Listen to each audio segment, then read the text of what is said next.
Bienvenidos hermanos al canal El Depósito de la Fe. Estamos muy contentos en este día de poder contar con la presencia de José Gutiérrez, quien tiene un canal en YouTube que se llama Panagia TV. Él es un apologista, ex protestante también, que se convirtió a la Iglesia Católica hace algunos años y hoy nos quiere contar su testimonio. Así que luego de la introducción vamos a conocer un poco la historia de conversión de José Gutiérrez.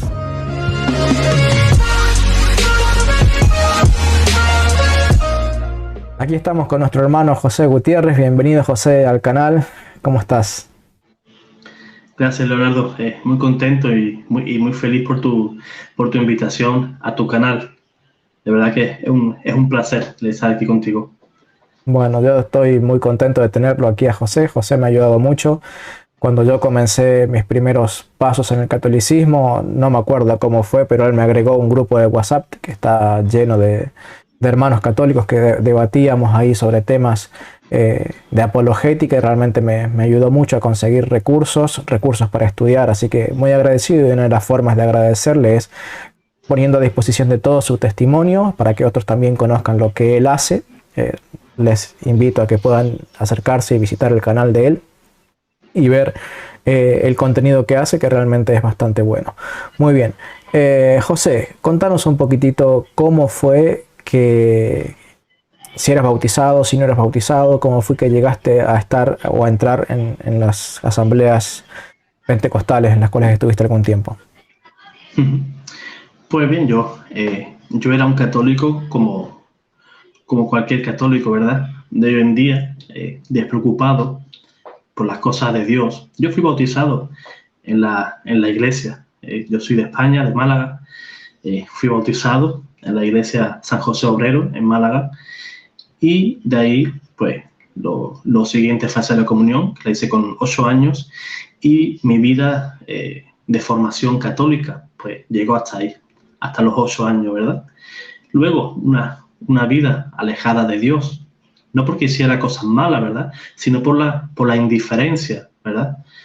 Para mí las cosas de Dios, pues me fueron indiferentes, quizá porque mi familia no fuera también practicante, aunque también eran bautizados, ¿verdad?, católicos, pero que no me transmitieron la fe de la iglesia, ¿verdad?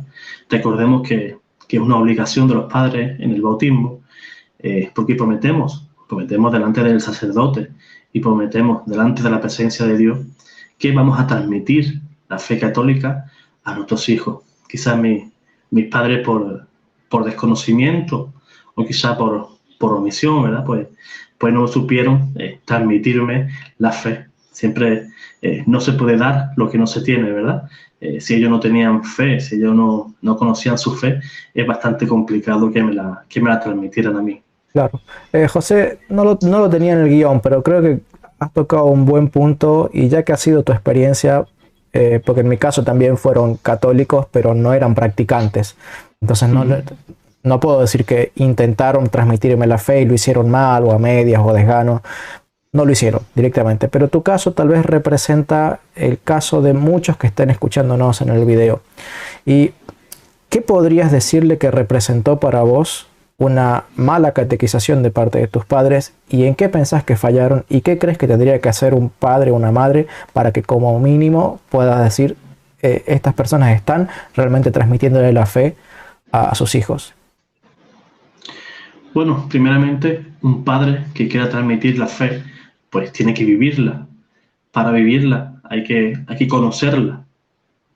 Si tú no conoces tu fe católica, es complicado que la pueda transmitir, ¿verdad? La iglesia tiene una inmensa riqueza espiritual.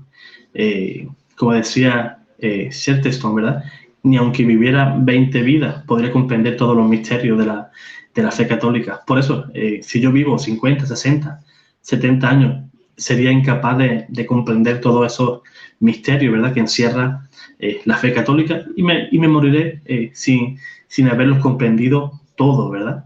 Pero que tenemos que tener una responsabilidad como padres y como cristianos de saber regalar al mundo un hijo que sea cristiano. Hoy nuestros jóvenes pues están perdidos y están distraídos en otro tipo de cosas, ¿verdad?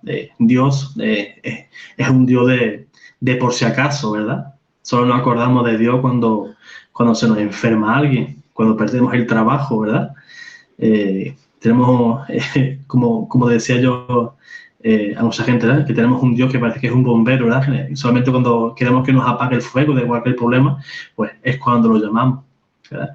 Y Dios no es un Dios de por si acaso, Dios siempre está presente en tu vida. Él es el Señor de la historia, Él está presente en cada momento de tu vida y en cada acontecimiento. Nada ocurre al azar. Y tenemos que ser conscientes de eso, que nuestros hijos están en este mundo, que es un mundo que más que un mundo, yo diría que es una jungla, ¿verdad?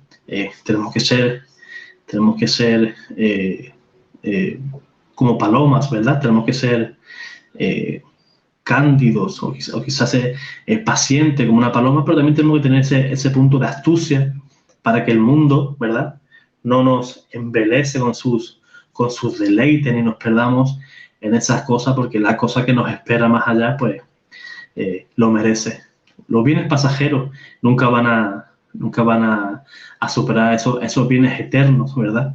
Vivimos en un mundo en que todos los valores están invertidos, ¿verdad?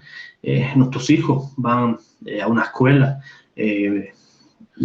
conviven con otros niños de cualquier tipo de cultura, ¿verdad? Ya sean musulmanes, cristianos, protestantes, ateos, y van a recibir mucha información, ¿verdad?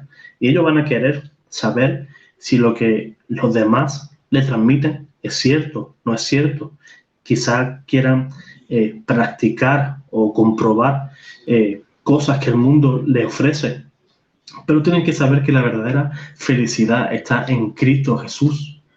Muchas personas que lo han tenido todo, ¿verdad? Ya sean famosos, artistas que lo han tenido todo materialmente, se han sentido literalmente vacíos. Y eso lo que les falta en su corazón es Cristo Jesús, nada más. Okay. Nada más y nada menos, el Señor de señores, ¿verdad?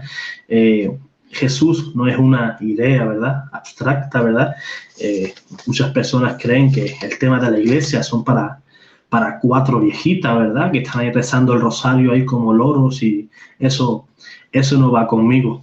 Quizás también tengo que criticar y tirar un poco de la oreja, ¿verdad?, a los obispos, a nuestros sacerdotes, que no toman iniciativas para atraer a los jóvenes. Por eso muchas sectas sí ofrecen experiencias exuberantes, ¿verdad?, a nuestros jóvenes. Y por eso, en vez de asistir a una aburrida catequesis, pues se van a un culto protestante, ¿verdad?, donde hay música, hay otros jóvenes, hay chicas guapas, ¿verdad? El pastor quizás moralmente no te aprieta tanto. Sí. Entonces, hemos pensado un poco en aquella persona que tal vez no está viviendo su fe. Y bueno, obviamente, si no vive su fe, es difícil que le pueda transmitir lo que no tiene a sus hijos. Ahora, supongamos un católico que sí, como en el caso de tus padres, ¿no?, asistían a la iglesia, conocen la doctrina. ¿Qué crees que les está faltando a esos padres para poder realmente ser transmisores de la fe a sus hijos, de manera tal que esos hijos crezcan de una manera sólida en la fe católica? Muchas veces, y lo hablo por mí, no tengo por qué señalar a nadie, nuestros jóvenes son muy inteligentes, muy, muy, muy inteligentes.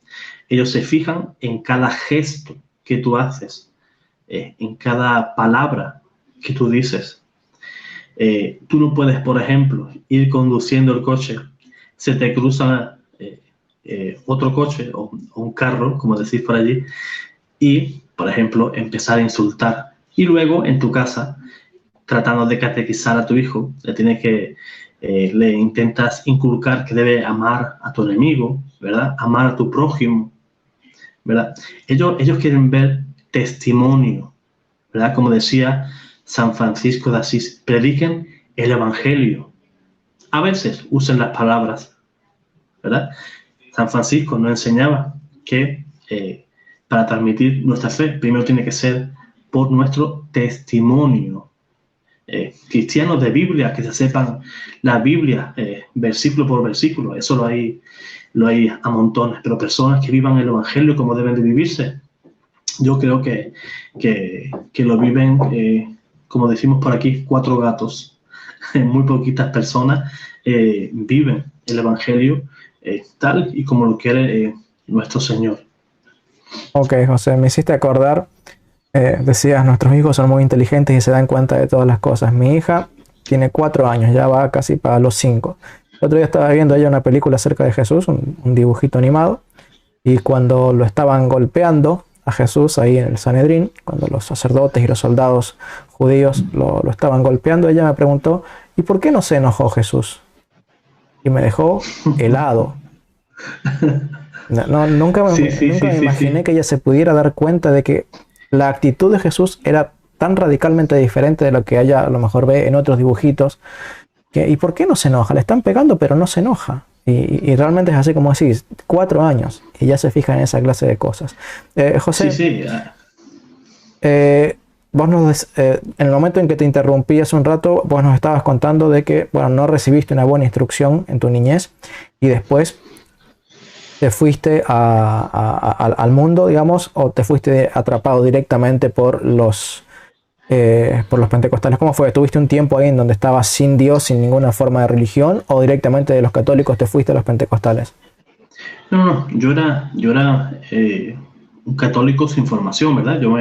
Yo cuando iba a la iglesia era para cualquier boda, para cualquier comunión de algún familiar, pero hasta ahí.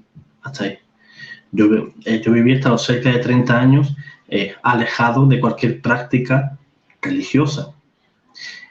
Luego, a través de unos problemas personales, ¿verdad? Y mi búsqueda interior, porque yo tenía una búsqueda interior de Dios, ¿verdad? Yo sentía sed de Dios, yo tenía muchas preguntas de las cuales no tenía respuesta, ¿verdad? Como por ejemplo, yo siempre he sido muy interesado, por ejemplo, en las experiencias cercanas a la muerte, y yo no tenía idea que todas esas respuestas me las daba Jesús. Yo podía ver, por ejemplo, el libro de Raymond Moody, no sé si lo habrán leído, el cual habla de personas que contaban sus experiencias después de la muerte, ¿verdad? Y yo siempre tenía una búsqueda, ¿verdad? Una búsqueda espiritual, pero no sabía dónde hallarla. Y a través de esa confusión, pues di a parar a una iglesia pentecostal, a raíz de que mi mujer también empezó a visitarla. Ella me invitó y yo en mi ignorancia, pues no me pareció nada malo, incluso me parecía bueno, ¿verdad? Y asistí a esa iglesia, ¿verdad?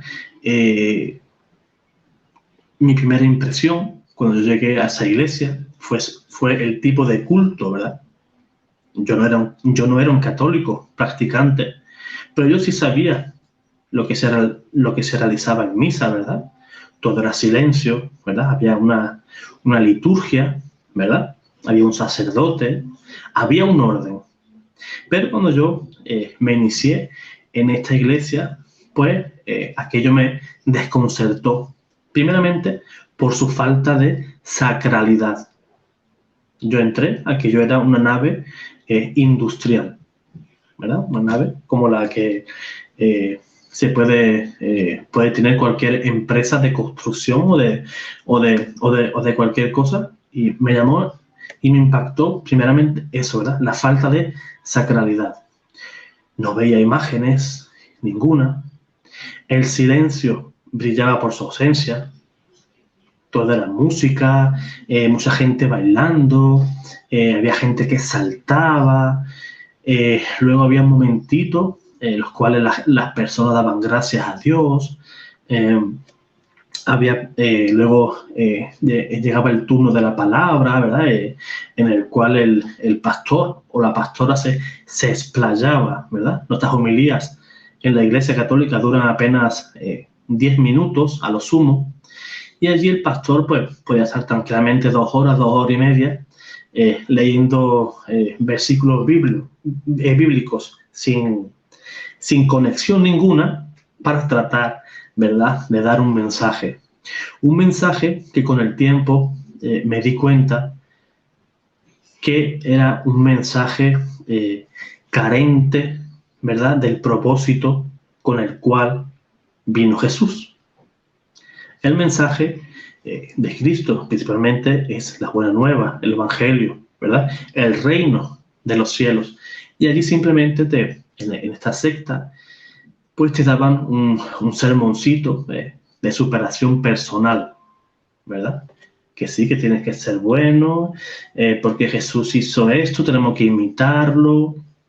Una serie de pautas en las cuales pues yo sentía que en 2 horas y media que estaba escuchando al pastor o la pastora, a mí aquello pues no me llenaba. Era una experiencia exuberante, porque luego había mucha música, oraban, imponían las manos sobre las personas, oraban por la salud, por trabajo, pues aquello no me parecía malo. Están orando por mí, por mi salud, están orando para que encuentre un empleo, están orando por mi familia. Yo no veía en aquello nada malo. Pero luego, ya a través de estudiando las escrituras, pues me vi que aquello era un mensaje hueco, ¿verdad? Y que me di cuenta también que el cuerpo de doctrina, con el tiempo, claro, me di cuenta que no tenía nada que ver con la doctrina de nuestro Señor Jesús. Si leemos la Sagrada Escritura y la comparamos con las enseñanzas que ellos daban, pues no tenía nada que ver. María tenía hijos. La iglesia es la gran prostituta. No existen los sacerdotes. Una relación directa. Pues la escritura es como yo la entienda, ¿verdad? No necesitamos ningún magisterio porque el Señor me ilumina a través de su Espíritu, y el Espíritu es el que me ilumina para yo dar el mensaje a los hermanos, ¿verdad? Una relación directa, ¿verdad?, del individuo con Dios. Ya no hablemos del perdón de los pecados, ¿verdad? Pues era bastante facilito.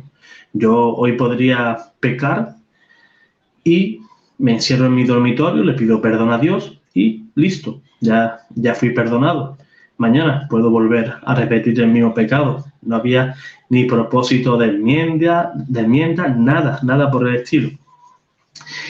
Y fue a través de varios estudios que yo hice, varios vídeos que yo vi de diferentes hermanos apologistas, los cuales me dieron, ¿verdad?, me dieron la oportunidad, ¿verdad?, y bendita crisis que pasé, de poder encontrar la iglesia de Cristo, ¿verdad? Y Okay. fueron, como ya hemos dicho antes, que por diferentes problemas, ¿verdad?, pues yo vine a estudiar, me despertó también, ¿verdad?, esa especie de hambre por Dios. Dice San Pío de Petrelcina que bendito sea el problema que tuviste, o bendita la enfermedad que te trajo a Cristo. Muchas veces esos problemas hay que agradecer mucho a Dios el haberlos tenido, porque quizás en esos tiempos de desierto, y también pasa uno, ¿verdad?, donde te sientes solo, ¿verdad?, no encuentras apoyo de nadie, al final encuentras el consuelo, y el consuelo que te puede llenar, pues el de Cristo Jesús, nada más y nada menos. Ok, gracias, José. Bueno, a ver, nos has contado un poco entonces de tu infancia dentro de la Iglesia Católica, tu escasa formación, que eso te llevó a tener, no sé, deseos de conocer el mundo, estuviste muchos años fuera de la iglesia, situaciones diferentes de la vida te hicieron despertar el interés por las cosas de Dios y por alguna razón te topaste con los pentecostales y caíste ahí. Ahora, vos nos mencionaste que encontraste mensajes del pastor que no encajaban mucho con el propósito que vos después, al día de hoy, con más estudio y más conocimiento, podés descubrir que tiene la Biblia. ¿Estaba preparado ese pastor? O sea, ¿notabas que ese pastor era un hombre preparado en la palabra de Dios, independientemente de que tenga o no doctrina correcta, más o menos errada o extremadamente errada? ¿Él era un hombre que se preocupaba realmente o era un bla, bla, bla, bla? Hay personas que se creen que el primero que te venga con una Biblia bajo el brazo, pues viene con lo correcto, ¿verdad? Y piensan que es buena persona y viene con un buen propósito. Pero a día de hoy, y si yo miro hacia atrás, todo aquello era un puro bla, bla, bla. Aquello, el único interés es sacarle la lana a las ovejas. Y con el tiempo y con diferentes personas, luego más tarde, estando fuera de esa iglesia, me llegaron informaciones que esos mismos pastores llevaron a la ruina a varias personas, a varias familias, por prometer cosas que no son, por el tema del diezmo, ¿verdad? Sin mencionar nombres. Abuso. Sin mencionar nombres, porque sé que en el video vamos a contar algunas cosas que son intimidades, por así decirlo, de las asambleas pentecostales, que mucho les gusta hablar de los católicos y de los pecados de los católicos, qué sé yo, pero tienen una viga de este tamaño en su ojo que no les permite ver la paja en el ojo de los católicos. Entonces, como para que la gente se entere y se dé cuenta de que la miseria humana afecta a católicos y a no católicos, ¿sí? Que todos tenemos falsos pastores, falsos sacerdotes, personas que buscan el dinero y personas que realmente, sinceramente, están buscando a Dios, aunque no siempre lo hagan con la doctrina correcta. Entonces, contanos un poquito de estas cosas, cómo es que llevaron a la ruina a estas familias, con cosas como que las llevaron a la ruina. Claro, porque ellos tergiversan, ¿verdad? Tuercen las escrituras. Si esas personas creen que ese pastor va de buena fe y le muestran versículos bíblicos, porque se los muestran, y tú en tu ignorancia pues les crees. Yo, por ejemplo, a mí me citaban Malaquías, ¿verdad? El famoso Malaquías, capítulo 3, versículo 8. ¿Robará el hombre a Dios? Yo, después de cerca de 30 años fuera de la iglesia, me viene este pastor y me dice que estoy robando a Dios. Pues eso impacta. Eso crea un impacto y te crea culpabilidad. Y tú quieres ajustar cuentas con Dios.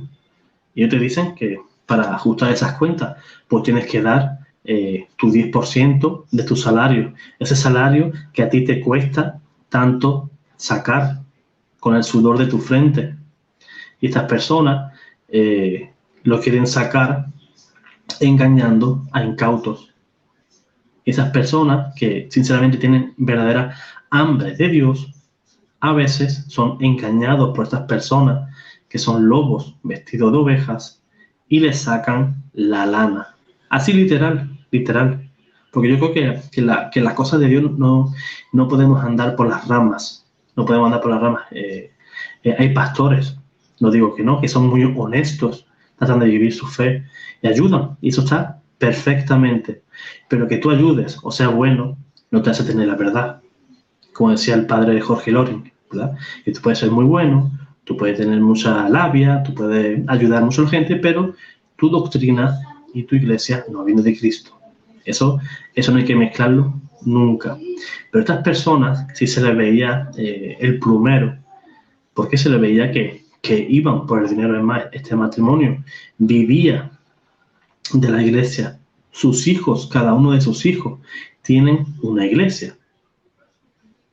Está la iglesia madre, luego esa iglesia pues extendió sus tentáculos. Era una familia de 5 personas, pues imagínate, si son 5 miembros de la familia, pues fundan 5 iglesias. Esas 5 iglesias, aun siendo totalmente diferentes, ¿verdad? Y funcionan cada uno por separado, pero al final aquello que lo que se convierte prácticamente es una sucursal bancaria. Suelta tu diezmo en el alfajolí y le sacan textos, digámoslo, oscuros sobre el diezmo, pero esconden ciertos versículos que son los que iluminan y dan luz a lo que significa el verdadero diezmo que se daba en el Antiguo Testamento, que ya lo hablaremos también en este vídeo.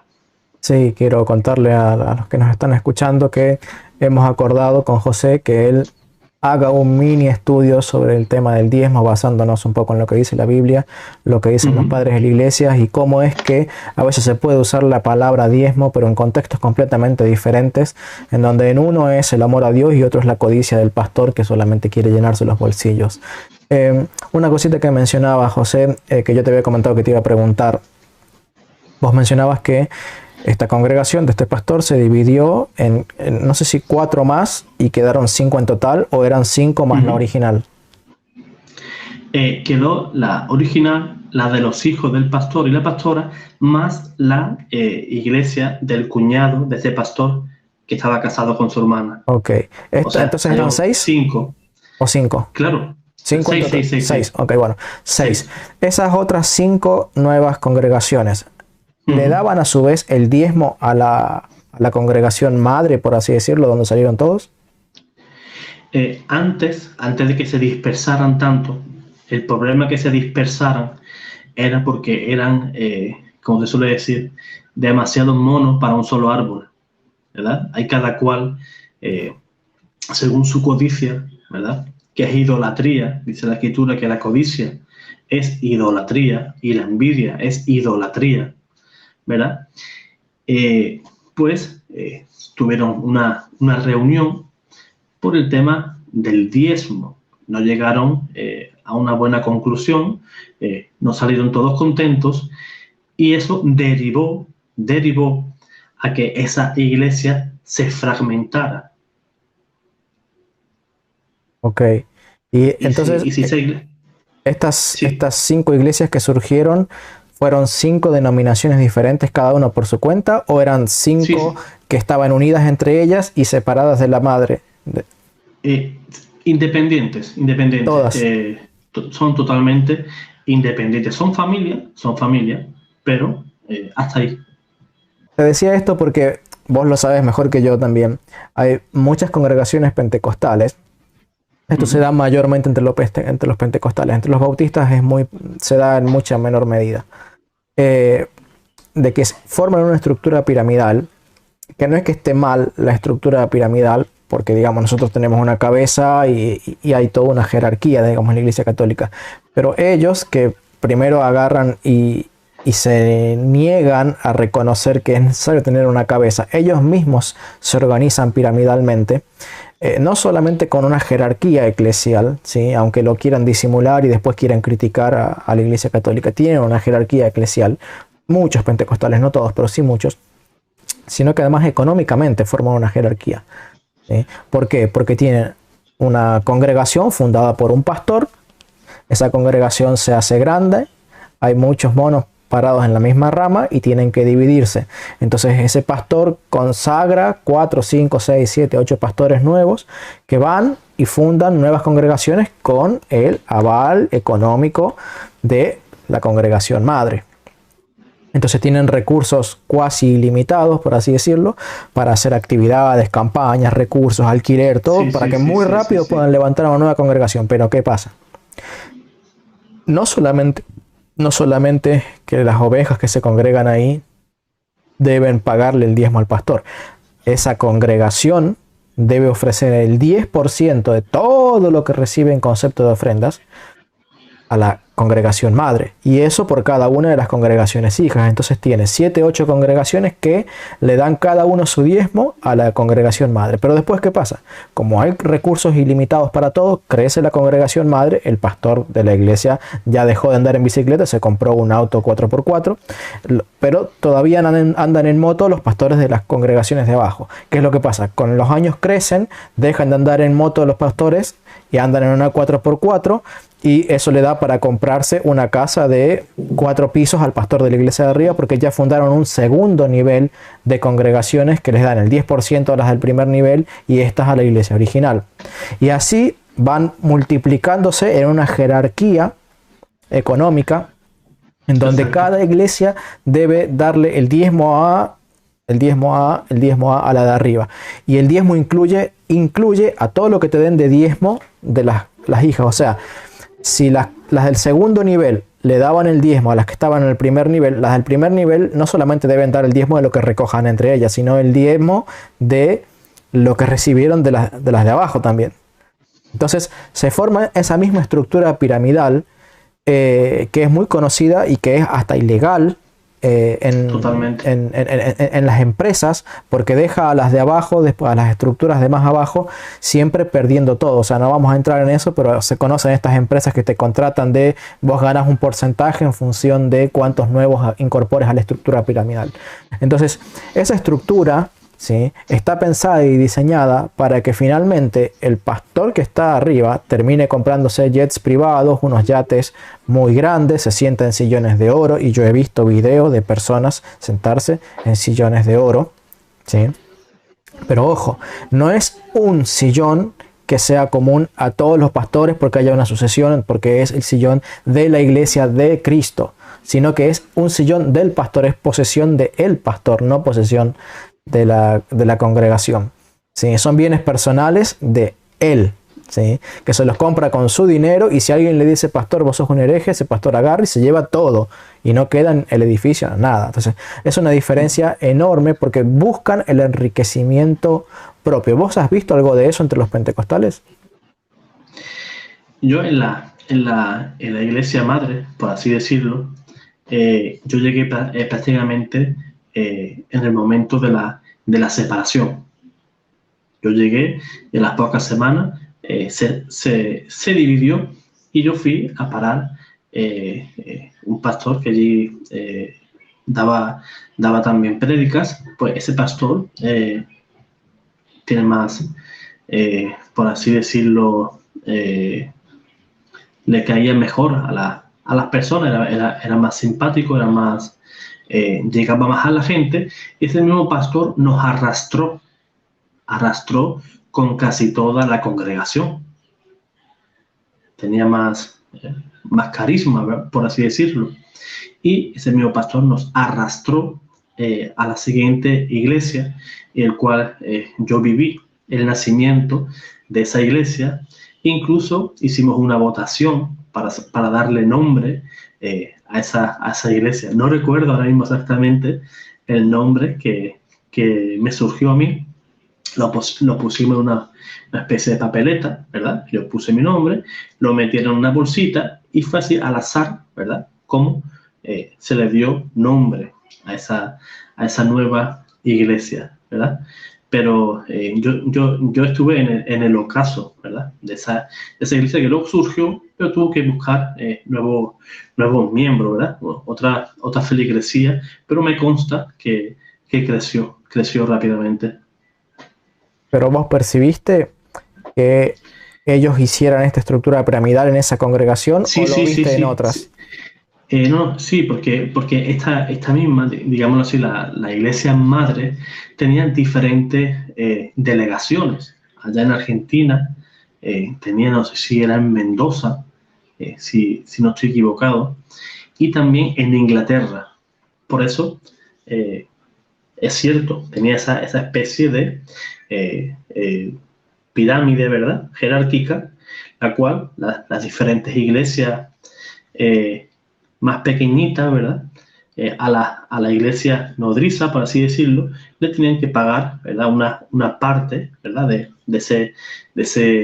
esos ingresos económicos que que tenían a través de los diezmos. Y sí, estos pastores se enriquecían. Yo veía que tenían buenos coches, tenían buenos instrumentos musicales, pagaban un alto alquiler, porque esa nave era de bastante metros cuadrados, eran bastante grandes, y se pagaba un alquiler bastante alto.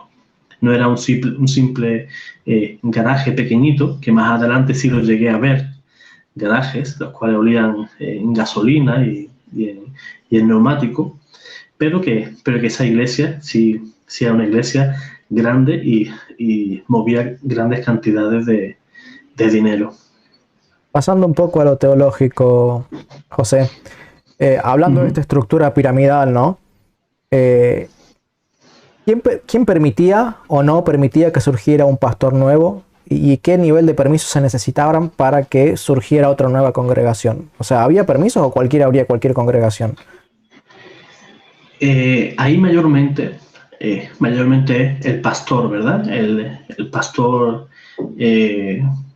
con mayor jerarquía, que era el marido de la pastora, ¿verdad? Era el gran jerarca de allí. Y luego, cuando la iglesia se dividió, el pastor que surgió y que hizo esta nueva iglesia, pues cuando veía cualquier persona que tenía cierta capacidad comunicativa, pues le solían preguntar si quería ser ungido, ¿verdad? Como pastor, ¿verdad? En una ocasión, ¿verdad? Incluso me lo llegaron a proponer. Yo lo veía bastante grande, ¿verdad? Aunque yo sí tenía verdadera ganas de transmitir la palabra de Dios. Incluso en esta denominación llegué a asistir a hospitales, ¿verdad? Para tratar de evangelizar, ¿verdad? Y aunque nos miraban con caras extrañas, pues, pero yo lo hacía con buen gusto y con ganas de transmitir el amor de Dios. Una de las cosas que llama la atención y le gusta a la gente es que te involucras, ¿verdad? Ellos en cierta manera te involucran, ¿verdad? En su iglesia, y así tú te sientes parte de ella, y así en cierta manera te cuesta más trabajo dejarla, ¿verdad? Y más cuando si eres una persona que tratas de buscar a Dios y ayudar a las personas. Yo sinceramente esa cosa la he hecho de menos en la iglesia, ¿verdad? Ese grado de participación, que aunque existen grupos parroquiales, ¿verdad? De diferentes temáticas, ¿verdad? Pero echo de menos eso, ¿verdad?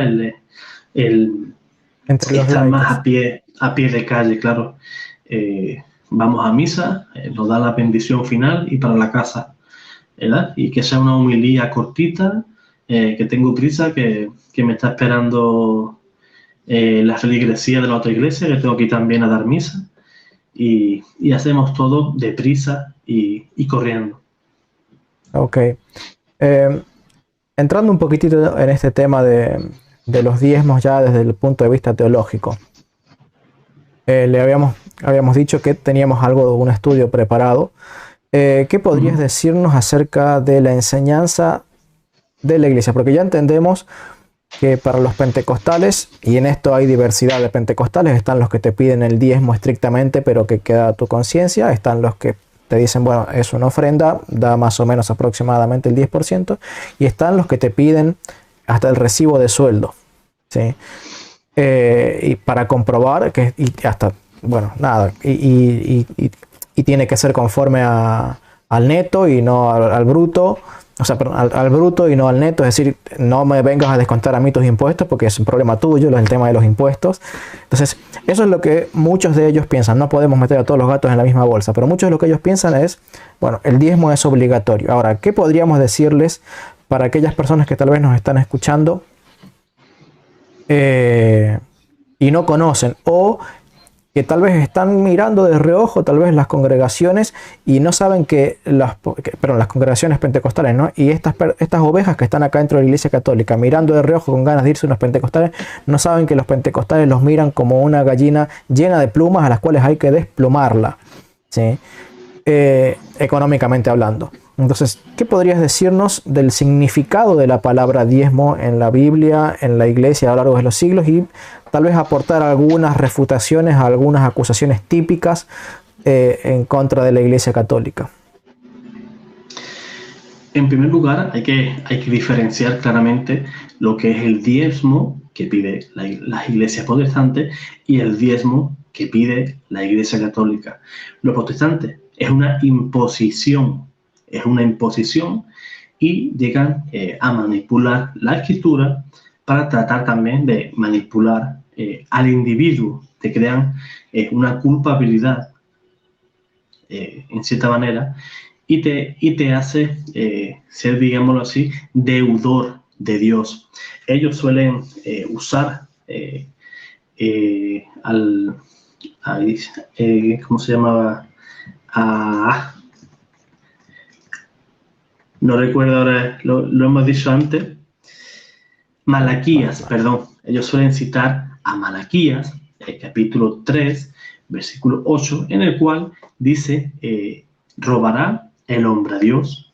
Ellos ya empiezan con esa manipulación. ¿En qué? ¿En qué le hemos robado a Dios? Le hemos robado en los diezmos y en las ofrendas.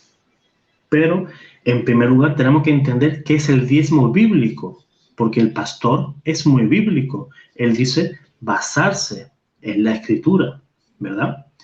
Si nos basamos en la Escritura, nos daremos cuenta que el diezmo nunca, pero nunca fue en dinero. Jamás fue en dinero. ¿En qué consistía el diezmo? Y eso lo vamos a leer en Levítico, capítulo 27, versículo 30. Y consistía en apartar para Dios las semillas de la tierra, como los frutos de los árboles, son cosas sagradas para el Señor. Y si leemos 2 versículos después de Levítico 27, en el versículo 32, dice, todo diezmo de ganado mayor o menor, es decir, cada décima cabeza que pasa bajo el cayado, es cosa sagrada al Señor. Y una cosa muy importante, si hay algún hermano protestante que nos está escuchando, esto es de una importancia en mi manera de sentirlo, fundamental. ¿Quién era el beneficiario de ese diezmo? ¿El pastor protestante? ¿La pastora? ¿El diácono de tu iglesia?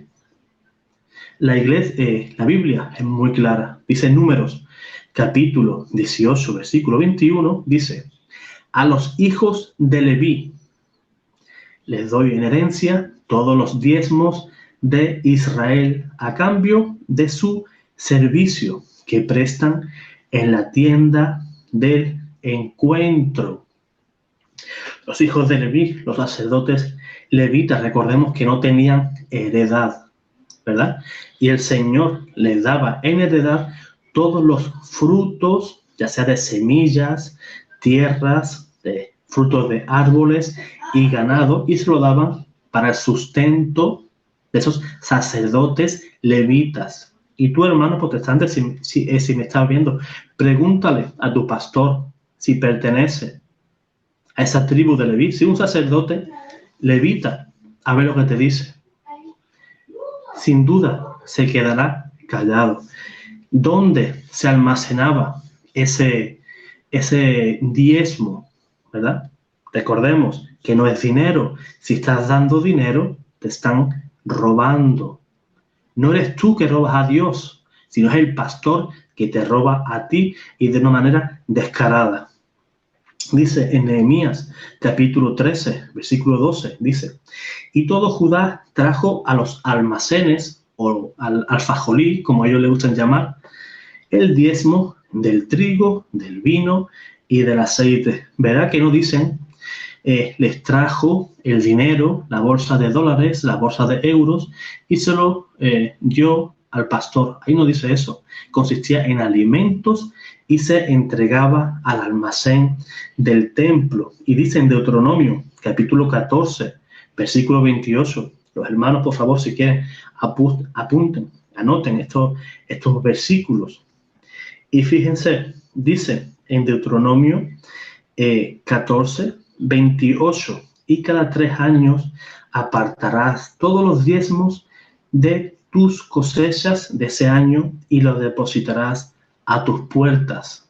Y dice la Escritura que en el 3er año y en el 6º año ese diezmo se le debía dar a la viuda, al extranjero y al huérfano.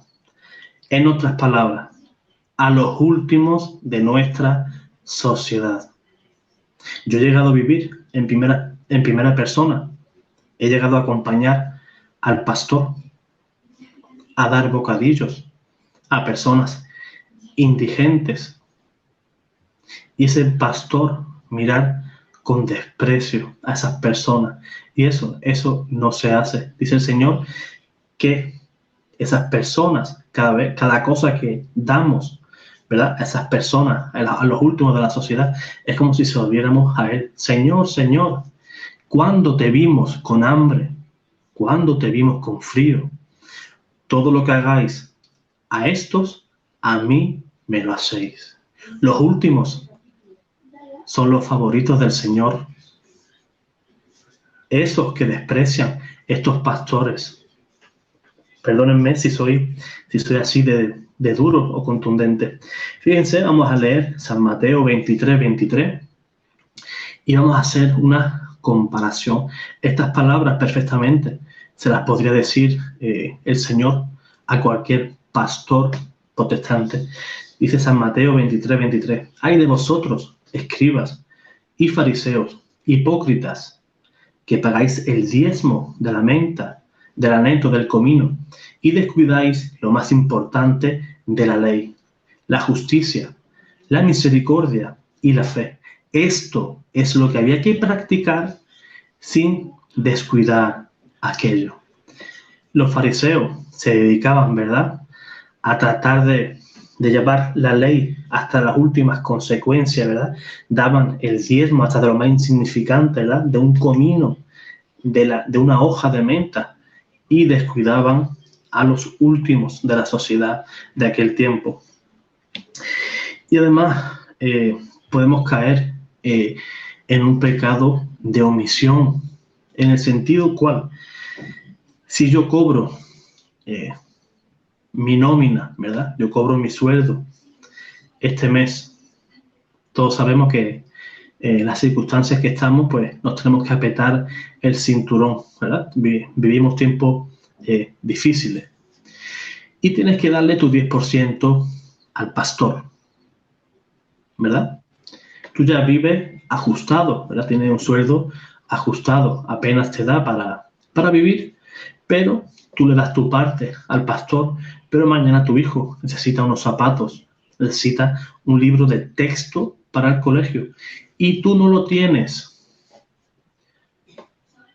Estás cometiendo un grave pecado. Dice 1 Timoteo, capítulo 5, versículo 8, dice lo siguiente: si alguien no cuida de los suyos, principalmente de sus familiares, tu mujer, tus hijos, tus padres, ha renegado de la fe y es peor que un infiel.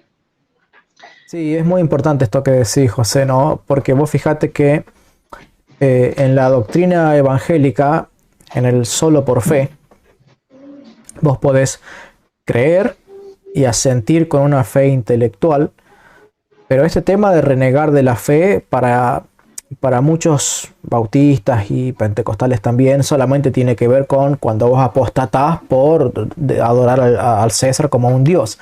Pero apostatar de la fe, renegar de la fe o negar a Cristo, negar la fe de Cristo, es algo tan simple, tan sencillo como agarrar y no sostener económicamente tu hogar solamente porque tenés tu corbán, porque no, yo no te puedo ayudar a papá, mamá, no puedo ayudarte, o no puedo ayudar a mis hijos, porque esto está consagrado a Dios. ¿Y cuántos son los pastores, ¿sí?, que cual si fueran un César que piden adoración para ellos mismos, llevan a las ovejas a decirle no, porque Dios me ha dicho que vos tenés que darme la escritura de tu casa, porque te va a dar Dios una escritura de una casa 2 veces más grande, o porque bueno, no trajiste el billetito en efectivo a la congregación, bueno, pero acá podés darme las llaves de tu auto y transferírmelo, porque esa es tu demostración de que estás amando a Dios. Y esa clase de cosas, yo he visto videos, y en algunos videos de mi canal lo tenemos grabado, de pastores pidiendo plata por tarjeta de crédito. Y no es que esté mal. No es que esté mal hacer una transferencia bancaria para demostrar una ofrenda. El tema es el descaro con el que... para. Yo estoy pidiendo ahora billetes de $100. No me vengas con billetes de 10. Espera tu turno. Como la pastora Ana Méndez, ¿no?, que está grabado en un video. O pastores que agarran y menosprecian. No, pero ahora estamos hablando de billetes grandes. Gente, no me traigas billete usado de $2, de $5, no sé las denominaciones que hay en Estados Unidos, ¿no? No me traigas billetes chiquitos. A mí tráeme billete flamante reluciente de $100. Y esa clase de menosprecio, ¿sí? ¿Por qué? Porque lo único que les interesa es el dinero. Es cierto, la iglesia debe sostener económicamente a sus ministros. El problema es cuando lo que es una casa de oración se convierte en una cueva de ladrones. ¿Okay? La misma casa deja de ser una casa para convertirse en una cueva, en una guarida de lobos. Entonces, vos fíjate qué importante esto que decís, ¿no? De negar la fe que nos ha enseñado Cristo. ¿Por qué la podemos llegar a negar al no sostener económicamente a nuestros hijos? Porque Dios, justamente estamos faltando a la caridad con nuestra propia familia, que es la primera responsabilidad que Dios nos ha dado, ¿sí? La responsabilidad de ser pastores de nuestro propio hogar. Y si por faltar a nuestro compromiso como pastores de nuestro propio hogar, si faltamos al compromiso de ser pastores de nuestro propio hogar por darle plata al pastor de un hogar ajeno, ¿sí?, entonces estamos negando la fe y justamente estos son lobos, como dice el apóstol Pablo, que no perdonarán al rebaño. ¿Por qué? Porque no les importa, José, no les importa. Vos no sé si has visto en uno de mis últimos videos, el video de un pastor que iba y visitaba a una mujer que estaba en su casa. Esa mujer hacía 4 meses que no tenía trabajo. Tenía 2 hijos y el pastor había hecho un video para elogiar a esa mujer, porque esa mujer estaba vendiendo sus propiedades, estaba sacando el televisor, estaba sacando el microondas, estaba sacando afuera, porque todo eso se lo iba a dar a la iglesia para sostener al pastor, y esa mujer estaba negando la fe de Cristo, y este pastor estaba alentando eso y además amenazando de mandar al infierno. No de que se iban a ir, amenazando de que se iban a ir al infierno todos los que no siguieran el ejemplo de esta mujer. O sea, ignorancia de parte de la mujer, ignorancia del pastor, maldad e impiedad absoluta de parte de este pastor, que viendo a una mujer necesitada, en vez de él desprenderse de lo suyo para darle, va y le pide a la mujer, le exige a la mujer bajo amenaza de anatema que le dé de sus bienes. O sea, es tremendo esto que nos contás. ¿Lo has visto solamente en la congregación pentecostal a la que vos asistías, o lo conocías de otras congregaciones también que lo hayan hecho, de otros pastores? Yo he conocido principalmente estas 2 iglesias, pero también participábamos en diferentes reuniones con otras iglesias, y ciertamente también predicaban de una manera bastante rabiosa, ¿verdad?, el diezmo, ¿verdad? Pues te lo predican sin ningún tipo de rubor. Son un tanto descarados, ¿verdad? Porque ya que perdieron el norte, ya el centro ya no es Jesús, el centro ya es el dinero, ¿verdad? Dice la Escritura que por culpa del dinero se han perdido muchos. Estas personas, quizás en un principio, no voy a decir que no, quizás han tenido, ¿verdad?, ese llamado de Jesús, ¿verdad?, que el Señor los llamara, ¿verdad?, no para ejercer ningún tipo de ministerio, sino que se despertara en ellos esa inquietud, ¿verdad?, por el Señor. Y después de eso, han visto a otros pastores que le han ido muy, muy bien, ¿verdad? Y esta gente pues han querido vivir igual. ¿A quién no le gustaría vivir como un rey sin hacer nada? Imagínate que tuviéramos, Leonardo, una congregación de 200 personas y que esas 200 personas pues nos dieran el 10% de su sueldo. Yo creo que nos daría para bastante, ¿verdad? Tal cual. Imagínate, eso hay que ser bastante descarado, ¿verdad? El meter la mano en el bolsillo al hermano, ¿verdad? Para enriquecerte tú. Y además que si son bíblicos, si son tan bíblicos, la sola escritura, pues que se circunscriban a lo que dice la escritura, ¿verdad? Que les dejen allí un saco de arroz, un saco de trigo, a ver qué les parece. Pastor, yo soy evangélico, yo soy solo escritura, yo me rijo por lo que dice la Biblia. Aquí le traigo yo mi diezmo, le traigo una furgoneta cargada de lentejas, por decirte algo, y ponérselo allí en la puerta de la iglesia a ver la cara que va a poner el pastor. En nuestro canal hacemos mucho énfasis en cómo interpretaban originalmente los primeros discípulos de los apóstoles las escrituras, porque justamente sus maestros fueron los mismos apóstoles. Entonces, yo sé que vos habías preparado las citas de algunos padres de la iglesia que tenían su concepto bien formado sobre lo que es el diezmo. Entonces, si nos pudieras compartir sobre ello.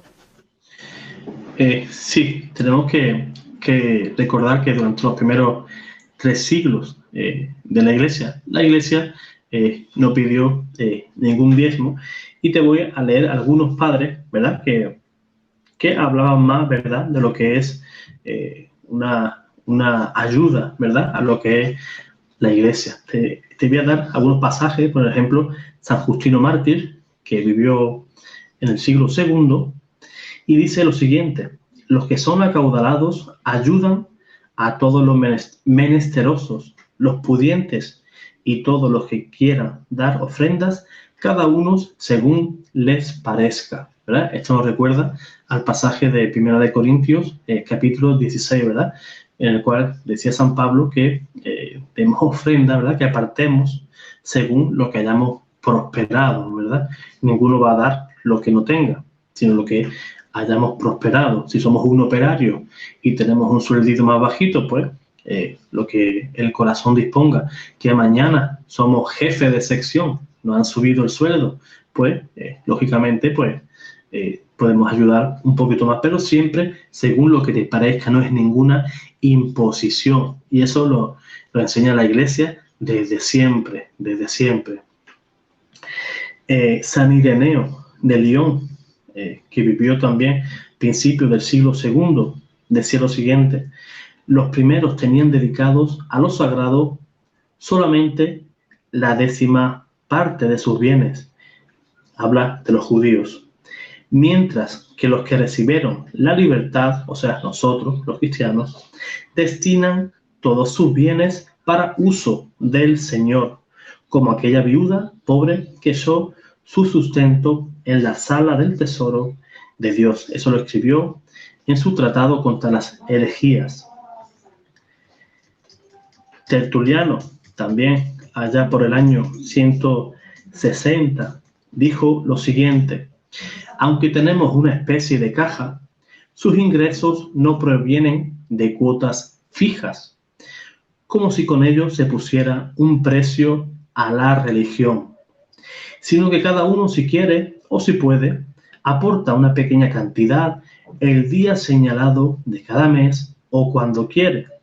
En esto no hay obligación alguna.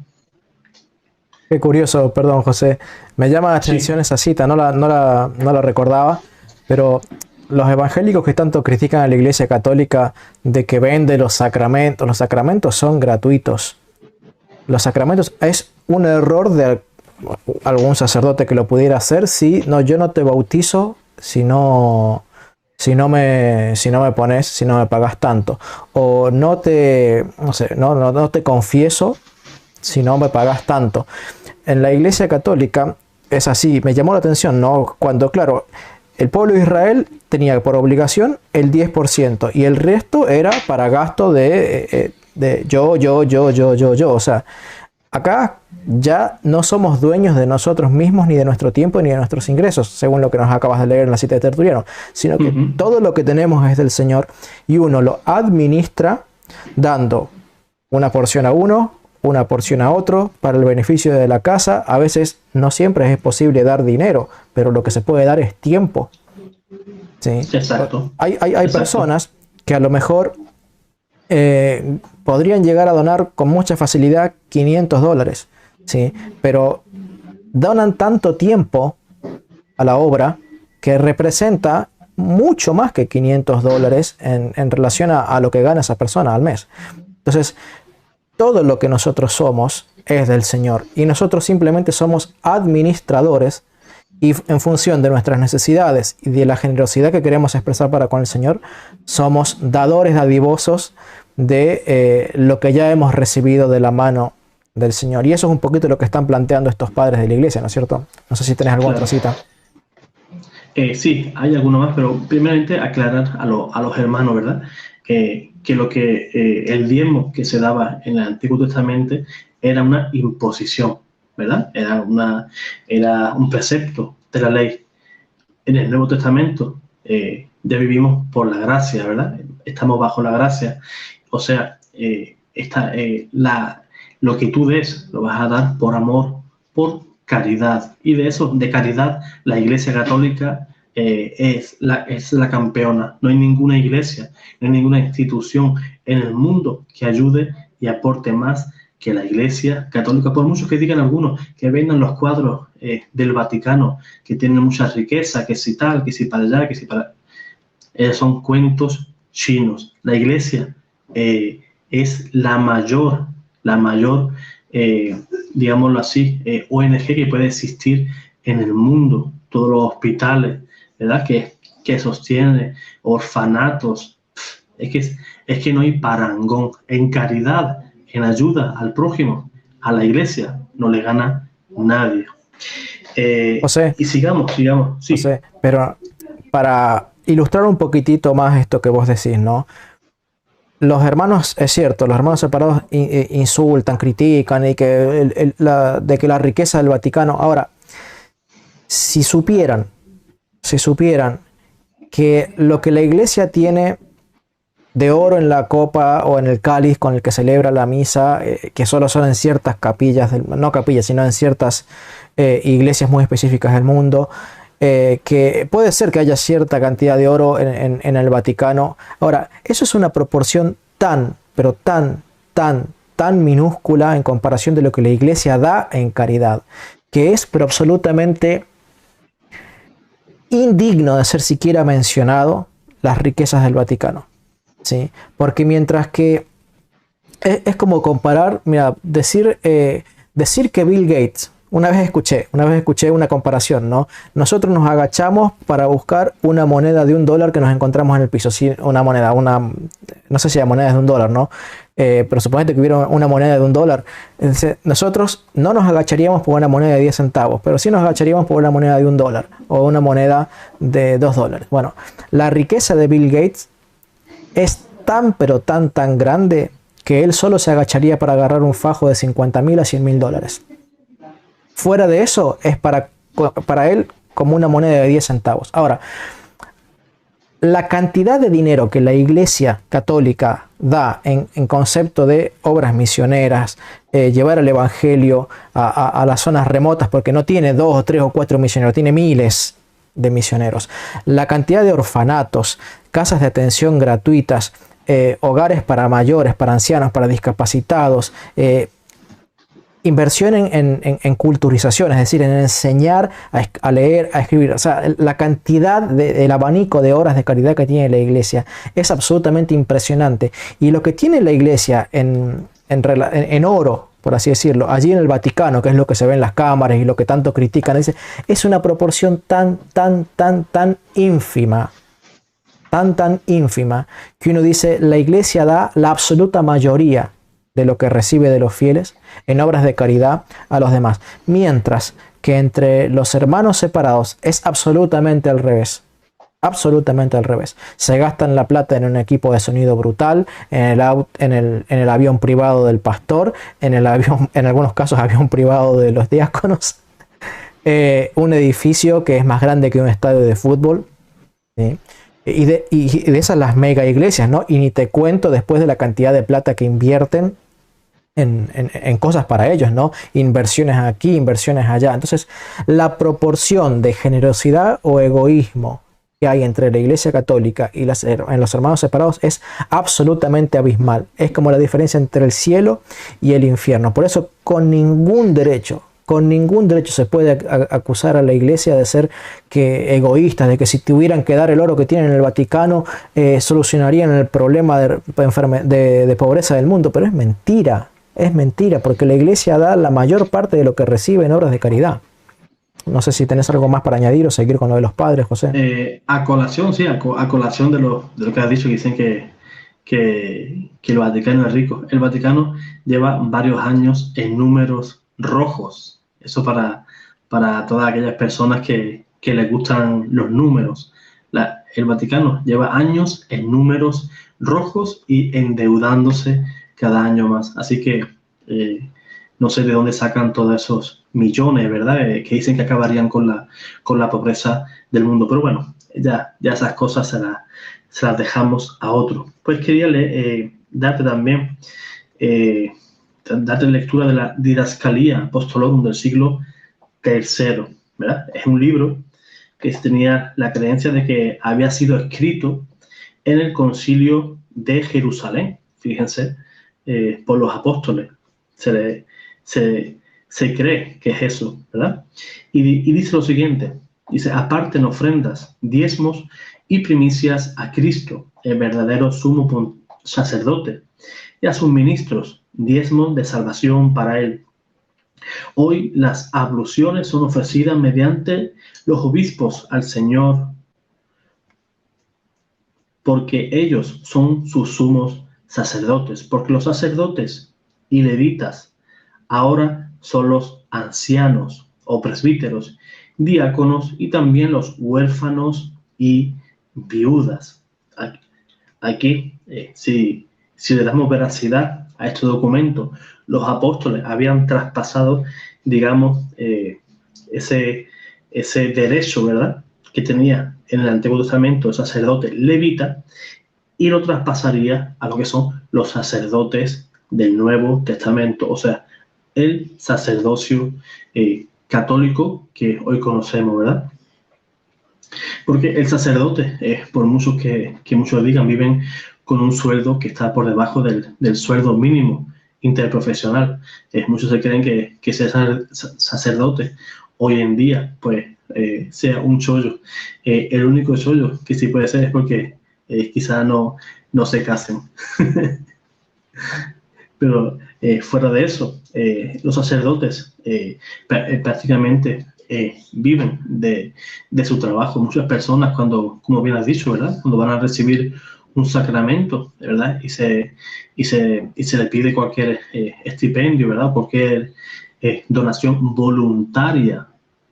Siempre aclaremos que es una donación voluntaria, ¿verdad? Porque, claro, se abre la iglesia. La iglesia se tiene que adornar.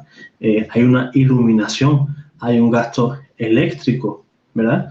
Y los católicos, pues, somos muy del puño cerrado, ¿verdad? No nos gusta apoyar a la iglesia, pero cuando nos vamos al lado contrario, a las iglesias evangélicas, pues somos un poquito más de mano suelta, ¿verdad? Damos con más facilidad. Hijos del rigor. Hijos del rigor. José, estas cosas en su momento vos las empezaste a estudiar, tal vez no con el nivel de conocimiento que las tenés hoy, pero vos me habías contado que fue un poco lo que te movió el piso estando entre los pentecostales y te sacó de los pentecostales y empezó a dirigir de nuevo tu camino a la Iglesia Católica. ¿Podrías contarnos un poco más en detalle eso? Sí. Yo veía que en cada culto, ¿verdad?, en cada predicación que daba, pues se atacaba mucho a la iglesia. Atacaban la Eucaristía, el papado, la virginidad perpetua de María, la presencia real de nuestro Señor en en la Eucaristía. Y yo,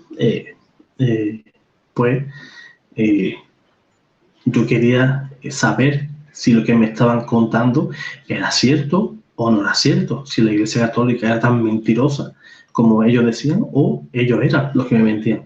Pues bien, yo me iba a bibliotecas, todo eso de una manera autodidáctica, ¿verdad? Que no, yo no preguntaba a nadie, sino que yo buscaba información por mi cuenta. Yo me iba a bibliotecas.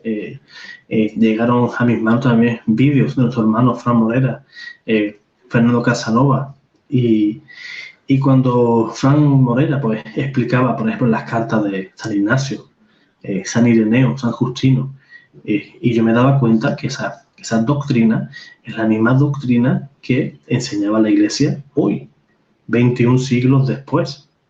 Y a mí eso me creó una crisis, ¿verdad? Una crisis interior, y cada ataque para mí se convertía en una nueva oportunidad de investigación.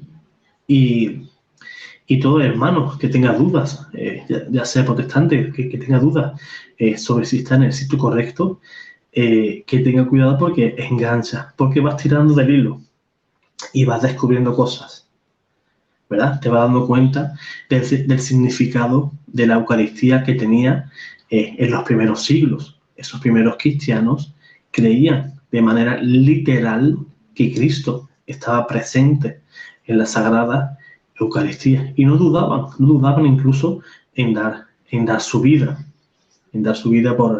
por su fe.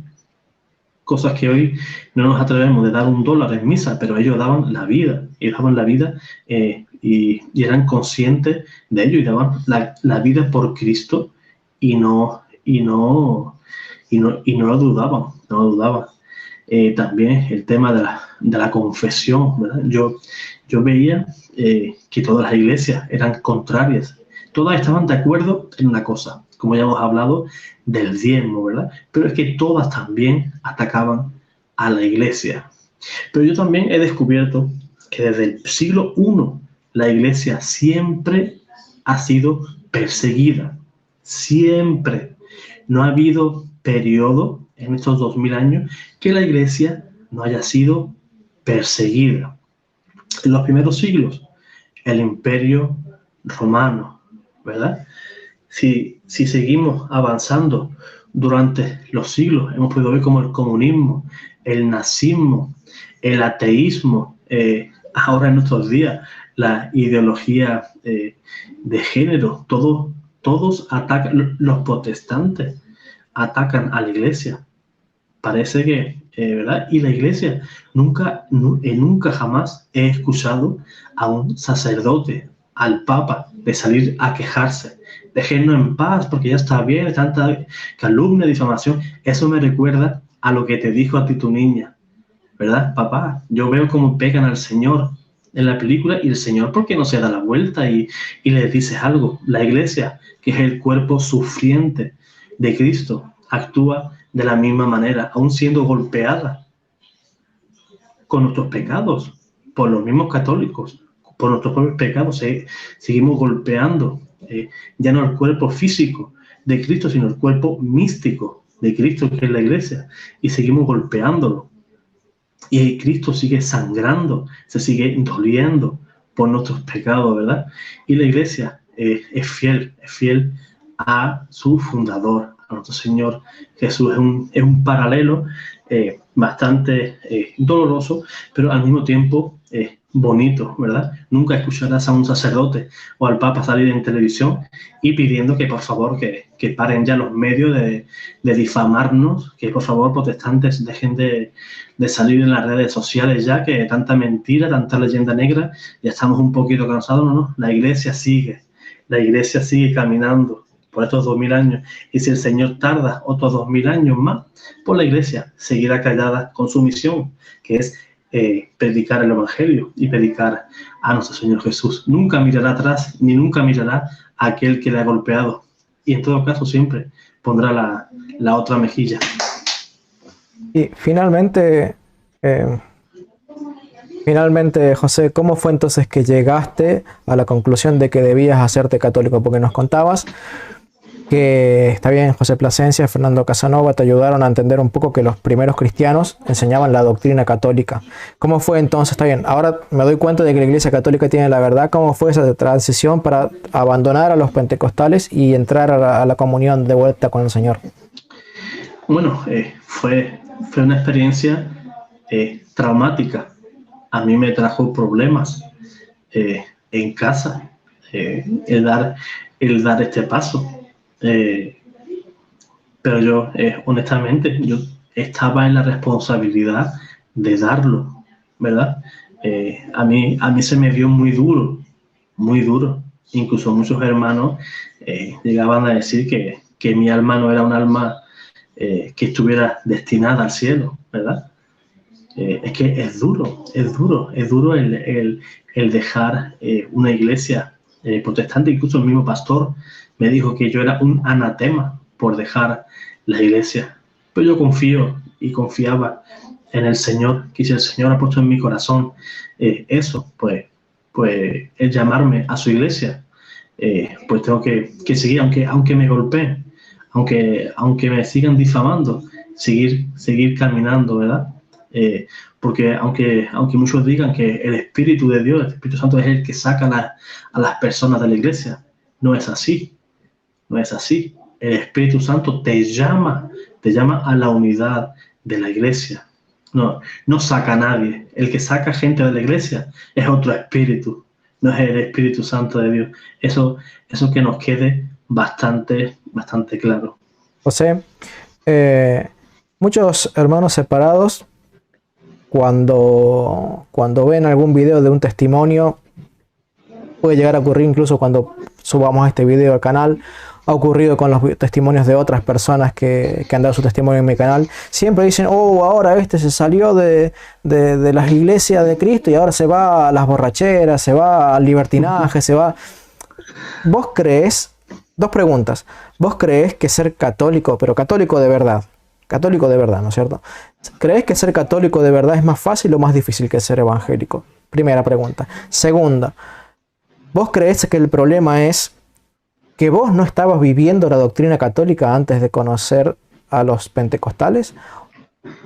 ¿O que algún otro problema? Es decir, ¿vos te fuiste por ignorancia de la iglesia católica o te fuiste porque la iglesia evangélica, entre comillas, es más iglesia y mejor iglesia que los católicos?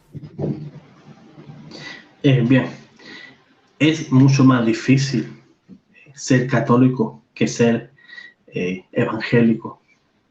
Es mucho más difícil. Primero, por las críticas. Te van a señalar, te van a decir que eres un borracho, ¿verdad? Que eres un mujeriego. Sabiendo tú que eso no es así. Eso se llama calumnia y eso no es correcto. Yo dejé de ser, no era católico, fui bautizado católico, hice la comunión como católico, pero no vivía mi fe, y dejé mi fe por no alimentarla, por ignorancia, porque al final todos nos vamos por ignorancia, por no conocer nuestra fe. No conocemos esos primeros rudimentos de la fe. Si tú supieras realmente que Cristo está realmente en la Sagrada Eucaristía, que lo comulgas, comes su cuerpo, su alma, su sangre, su divinidad, ¿tú te crees que si tú crees eso, te vas a ir mañana a una iglesia protestante? Si tú creyeras realmente que Cristo está en la Eucaristía, ¿te irías? Jamás, jamás. Yo veo tristemente en misa que yo veo que la gente comulga, pero no sabe que comulgan, no saben lo que es. Sí, le dan un cachito de pan, sí, preciosas palabras del sacerdote en la consagración, pero no saben realmente lo que significa comer, roer, ¿verdad? El cuerpo de nuestro Señor, que va formando nuestro espíritu, nuestro alma, ¿verdad? Para la vida eterna. Es que no saben no saben eso. Es que si tú supieras eso te volvería loco en este momento. Es que sería enamorarte de Jesús. Y para enamorarte de Jesús solo puede ser en la iglesia. Las iglesias evangélicas te van a presentar otros Jesús, pero no el Jesús tal y como se ha revelado en los evangelios. A mí un Jesús que me diga que si estoy necesitado puedo robar, ese no es el Jesús que se predica en los evangelios. Un Jesús que diga que mi cuerpo es un símbolo, ese no es el Cristo de los evangelios. Un Cristo que no ha dado a sus ministros poder para perdonar pecados, eso es otro Cristo. Ese no es el Cristo que se presenta en la Sagrada Escritura. Eso es una caricatura de Cristo.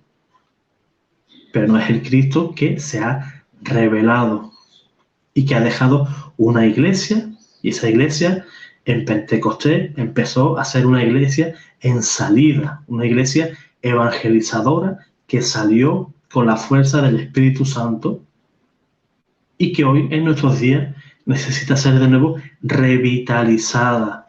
Yo veo con tristeza a sacerdotes y veo a obispos que pecan de omisión, ¿verdad? No alimentan al pueblo. Pero también tengo que dar gracias a Dios porque ha dado a personas, a laicos, que están por ahí escondidos, no los conoce nadie, pero que hacen una labor chapo de quitarse el sombrero. A ti y a mí, Leonardo, no nos gustaría vivir una vida más plácida, ¿verdad? Si todos los sacerdotes evangelizaran, dieran apologética, todos los obispos estuvieran a favor de evangelizar, de fortalecer al pueblo. Yo estaría encantado. Yo me quitaría de un plumazo un montón de problemas. Sinceramente, si te soy sincero, si salieran ahora 2.000 sacerdotes que ocuparan todas las redes sociales, en las parroquias, estuvieran todos viajando para arriba y abajo, tratando de evangelizar al pueblo, yo me quitaba ahora mismo de internet, borraba mi canal y me quedaba tan a gusto, tan tranquilo. Pero esto en realidad es un llamado. No es que un buen día tú te quieras abrir un canal, ¿verdad? Y venga, voy a evangelizar. Si tú me preguntas, Leonardo, hace 2 años y medio que llevo en esto, en YouTube, que yo voy a dar charlas apologéticas, yo me reiría contigo. Yo soy una persona lo más tímido que tú te puedas imaginar. Muchas veces me he sentido empujado, ¿verdad? Y digo, como Moisés, ¿verdad? Señor, ¿a dónde voy a ir si soy tardo en palabra? No, tú no te preocupes, que yo soy el que va contigo y yo soy el que te va a ir mostrando. Es así. Yo me siento en esa tesitura, ¿verdad? Como Moisés. Señor, ¿a dónde voy yo? Señor, si tú no me acompañas, yo no voy a ningún sitio. No voy a ningún lado. Yo por mí mismo me quedaría en casa tan tranquilo. Muy bien, José. Bueno, José, te agradezco que nos hayas compartido. Sabemos que la vida como católico tiene sus desafíos, y más que uno viene del protestantismo y tal vez tiene familiares más cercanos o más lejanos que todavía siguen en el protestantismo. José tiene familiares que todavía están en el protestantismo y que forman parte, digamos, de estos aguijones en la carne que tenemos para que el Señor nos ayude a mantenernos humildes. Les pido estén orando por José, por su vida, para que el Señor le sostenga en medio de las tormentas, para que el Señor le ayude a tener un testimonio de santidad, porque realmente la tarea de ser católico fiel, habiendo pertenecido al bando de los enemigos de la Iglesia de Cristo, es realmente muy difícil. Bueno, hasta aquí llegamos con el testimonio. Esperamos que pueda haber sido de bendición a las personas que nos han estado oyendo. Es un testimonio diferente en algunos aspectos a otros que hemos compartido, pero igual con la intención siempre de que podamos ser de edificación para el pueblo de Jesucristo. Que Dios les bendiga, les acompañe. Muchas gracias, José, por estar con nosotros en esta ocasión. Gracias a ti, Leonardo. Viva Cristo Rey, y que el Señor guarde a su iglesia en medio de tantas dificultades. Amén.